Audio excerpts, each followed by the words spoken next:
So, some of you seem to be a little confused as to why exactly I'm saying the Sword Warrior is overpowered right now. So, let's talk about this.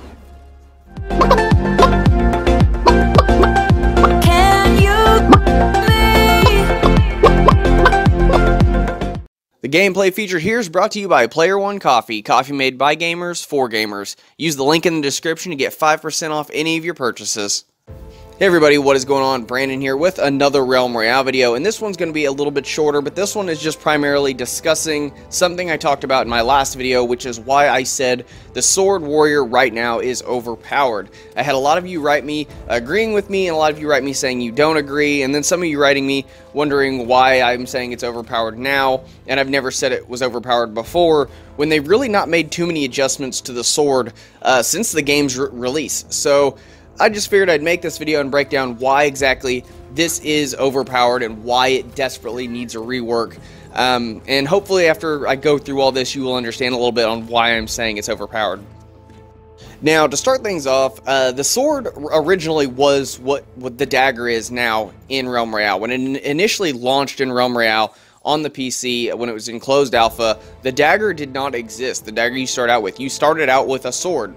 And they eventually removed it from being the starting weapon because of its reach. It's got a little bit longer reach than the dagger does.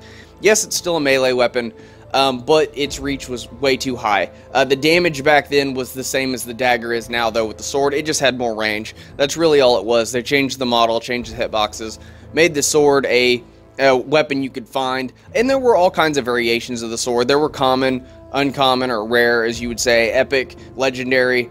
But not until now, recently with the new talent system, has the sword become so vastly overpowered.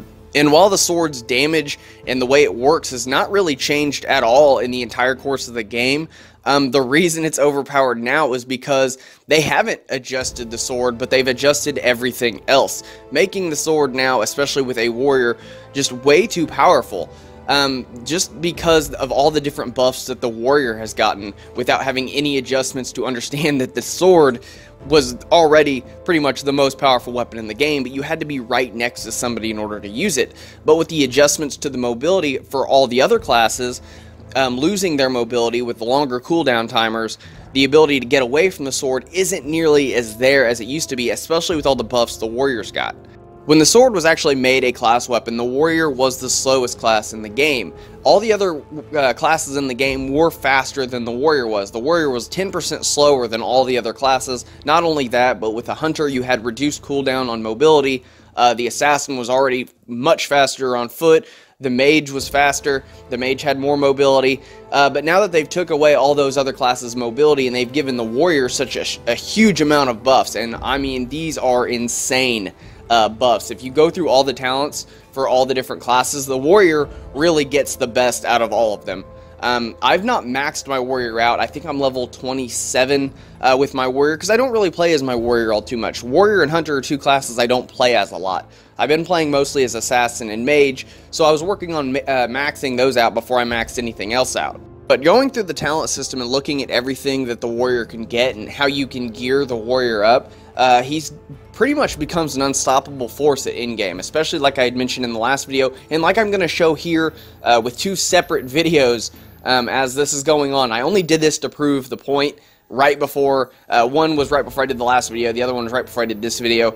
I actually wrote one of these guys and apologized because I felt bad for actually doing this to them because I hate it when it's done to me. But in-game, you can just camp out in a house with a legendary sword. And also keep in mind, my warrior, I've not really messed with my loadout. I'm not even using some of the talents that you can actually equip to a warrior, especially when you max them out. That would have made this even more dominant and annoying than it was. So first up is going to be runes. The runes alone already fixed the warrior's speed before. The warrior was 10% slower, but you could find the 10% movement speed, making his base speed the same as everybody else's. So you actually could match everybody. But that was just it. You could match them. You couldn't go much faster than them.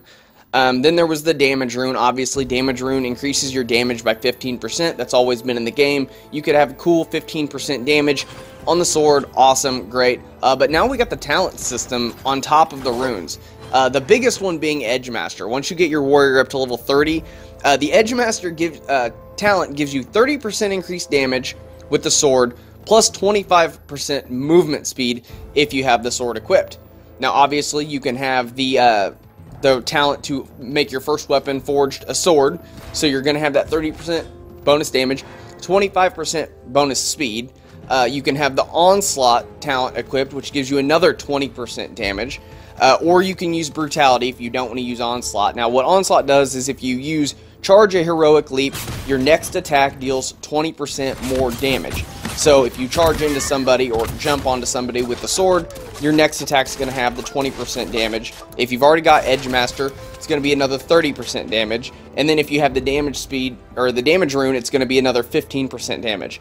If by some chance your opponent manages to avoid that attack, which isn't really likely, it's almost completely unlikely because of how wide berth the sword has with its attack. If they somehow get away, they're not going to get away very far, because you've got the movement speed rune gives you another 10%. You've already got the 25% with Edge Master. You can have another 10% with Leg Day, having that equipped. So all in all, you can do an additional 65% damage on top of the 100% of whatever the sword does. So 165% damage, or you can do 45% damage and then do another 600 flat damage with the not Onslaught, but Brutality. And then you also move 45% faster, which is just insane. So if you've got the rune and you're using Edge Master and you're using Onslaught instead of Brutality, you're going to deal 1650 damage as it is. So if the person has full health and they don't have the talent where they have the extra health, they're instantly chickened. On top of that, if they don't decide to go that route, or if you don't go that route and you choose to use Brutality instead of Onslaught, you're going to do 2050 damage if you land with your movement ability, which is really not much of a difference because you're still going to be turning them into a chicken instantly. But even if they have the talent where they have that extra health, you're instantly going to chicken them. They're not going to have even a chance to not be chicken from one hit. Just as soon as you land on them, one shot from the sword, they're done. And that sucks because the sword also is a frost sword, so it slows movement ability if it's legendary. So even if you do hit them and chicken them, they are then going to be slowed and not be able to move fast enough to get away from a warrior who is dealing a crap ton of damage and can move 45% faster than everybody else in the game. To me, the warrior just definitely needs a massive rework. It's too easy to camp out and win. It is. I rarely play as the warrior. I've played as the warrior most of the games since I did the last video just to see how much easier it was. I've won so many games as the warrior, and it's way too easy. The skill ceiling for the warrior is not nearly as high as a class like the hunter. The hunter for the longest time was the best class in the game in my opinion. I wasn't very good at it, but I got just completely destroyed by really good hunters because the skill ceiling was really high with the hunter, but it made up for it because it was worth it. You got a much better result and a much better balance to the game because you had a class that was really, in a way, overpowered, but it took so much skill to get used to doing it, it balanced it out. With the warrior, the skill ceiling being so low now, it's not really about balance. The warrior is just overly powered and way too easy to use for anybody. New players, old players. If you're a veteran and you get your warrior to level 30, you're going to dominate pretty much every game you play in unless you're going against another veteran at level 30. So yeah, that's my thoughts on why the sword warrior is so much more powerful and why I am saying it is overpowered now. It isn't necessarily that the sword is overpowered, it's that the sword mixed with the warrior right now is way overly powered, and it's easy to see why if you go through all the talents and look at all the different classes. The talent system is really cool, but the warrior gets so much more crap than the other ones do. I mean, the Edge Master skill alone at level 30, I don't think any other class has a skill that's that good for when you max out a class. The Edge Master skill is unbelievably good. 30% damage, 25% movement speed just from one talent. That is insanely overpowered, especially seeing as how strong the sword is. And I just hope they fix it, and I hope maybe this opens somebody's eyes.